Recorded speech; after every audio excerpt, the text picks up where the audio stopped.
I'm going to show you how to permanently cancel your FreshBooks account. This can be useful if you are switching to another account software like QuickBooks or if you simply don't need FreshBooks anymore. First, log into your FreshBooks account. In the upper right corner, click on your profile image or name. Then select Billing and Upgrade.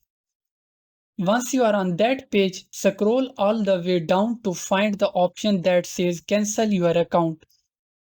It's a little hidden, so if you can't spot it right away, you can use the search function Command plus F or Control plus F and type in cancel to find it quickly. Next, click on Cancel your account and follow the prompts.